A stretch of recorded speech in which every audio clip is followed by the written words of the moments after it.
Luke Combs. Nice to talk to you for Pure Country and hear all about your new album. What can you tell us a little bit about it and get us excited? Yeah, it's called Growing Up, and it's just, the last couple of years have been a big transition period for me, going from my 20s to my 30s, single to married, and then obviously, becoming a dad soon. And so I just feel like musically speaking, that's left me in kind of in the same spot. You're kind of in between two different things. And so from a sonic standpoint, I think this album really does that, which is, it goes from a lot of songs that I feel like I would have written, when I was 20, 22 or 23, and to songs that, I would never would have written unless I was, where I'm at now. And so I wanted to, kind of highlight that time of my life, because I know that I'm sure a lot of people that listen to my music are going through that, or have been through that, and or will soon go through that. So I just kind of wanted to make it kind of both things, like where I'm, like I said, where I'm at now and where I have been, and continue to advance from a musical standpoint, but also still have those songs that sound like they were on my first album or my second album. It sounds like there's something for everyone on this album. I did get a preview of it. I previewed the collaboration on there. I don't know if you can talk anything about that, but I'm Yeah, oh really yeah. excited for it. And yeah, tell us a little bit about it.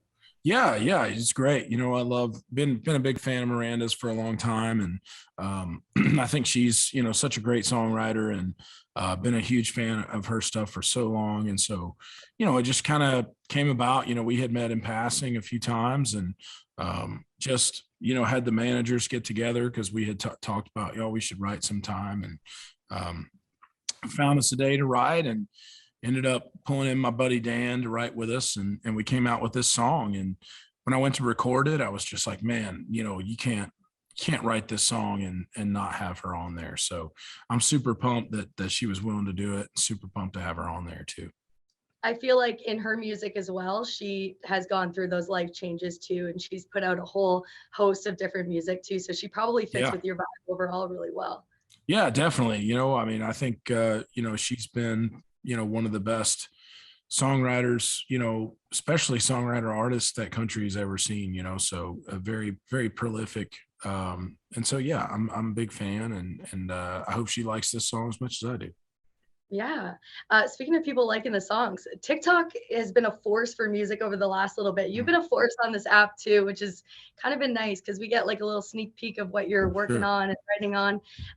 How's that affected your writing process? Like when you put out something that's unreleased, in the comments, if somebody says something, are you changing and tweaking, or are you just staying with what you know and what you love? Yeah, I don't put too much stock into it. Unless everybody hates it or something, you know what I mean? But No. but I started out on an app called Vine, which is, Yep. very similar to what TikTok is now. I just, TikTok's kind of Vine 2.0, just a lot more features and stuff like that. But I started out doing that way, which was putting stuff out on Vine, and seeing what people thought and using that to market myself. And that was a super resourceful thing, for me. And it's a great way, to engage with your fans. I think that's something that, no generation before mine had ever been able to do, which was to reach their fans in a super organic way, and actually, get their genuine feedback on, the songs you're working on or the stuff you're putting out. So it's been cool. It's been a neat resource to have. Like an intimate interaction with the Yeah. fans. Yeah. Absolutely. You're aging us a little bit, by the way, with the Vine. I Oh, shouldn't for have sure. what Yeah, Vine for is. sure. There Yeah. was a couple of ones that you previewed on there. One that kind of resonated with me, Tomorrow Me. Now, Mhm. this is something that, like, I think even if you're not talking about relationships, it could be relatable as well. Sure. I Sure. want to play a quick game if you're up for it. Hmm. So I'm I going to am. give you a list of three options. You tell me what Tomorrow Me you would regret the most. Okay. Okay. Okay. Not charging your phone the night before, too many beers the night before, or forgetting to do your laundry? Oh gosh. Probably the not charging my phone, Yeah, honestly. you got to have I've those had vibes. you just gotta have it. You gotta have it today. Today's day and age, you gotta have this thing all the time, you All know? right, I got one more round for you, Luke. Okay. Um, okay, betting too much on the Panthers, sending out a bad tweet, or too many beers the night before Nicole leaves you alone with the baby? Oh gosh. I would say betting on the Panthers probably because they never seem to win. So I think betting on them is probably kind of a guaranteed L in today's current market. I'm a Leafs fan, so I vibe with that really hard. Um, shouldn't expose myself like that. Another one that you kind of previewed on TikTok too, the kind of love we make. Mm-hmm. I felt like it had a bit of a groovy sound to it, a little bit of Mm-hmm. a different sound to it. It was really unique. Is there any song on this album, in your opinion, that you just can't wait for fans to hear because it is a little different? Yeah, I mean, I think there's definitely that one. Going, gone is probably one of my favorite ones, which I think is really different. And, there's a few like those that, like I said, they lean into, a different sound for me. And then there's a few that lean back to some of my other stuff. So I'm excited to hear what people are most interested in for sure. Yeah. You're the first ever artist to send 12 singles all the way to #1 on country radio, which is so impressive.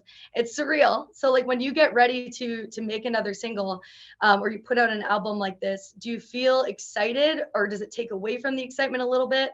Or do you think that it just adds a little pressure? I don't know. I mean, obviously nobody ever wants, the streak to end, but it's great.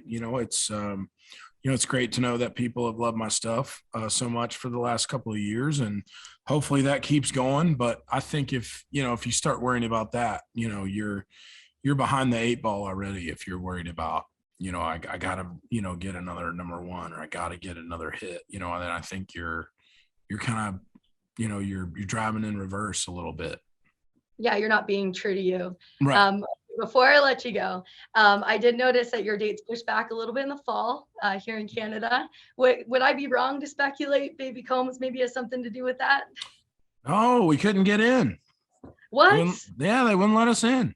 Who? That's why we had to do it.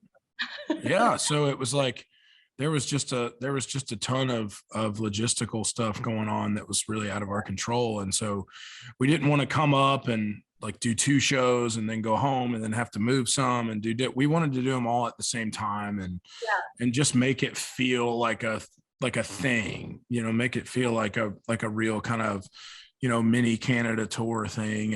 And we didn't want it to feel broken up. So we decided to push him, and I think that was the best call. And obviously, there's some folks that were upset about that, and rightfully so. I was upset about it too. Well, you want people to know you're here when you're here, and that's I'm pretty excited for when you do come because it's always a party.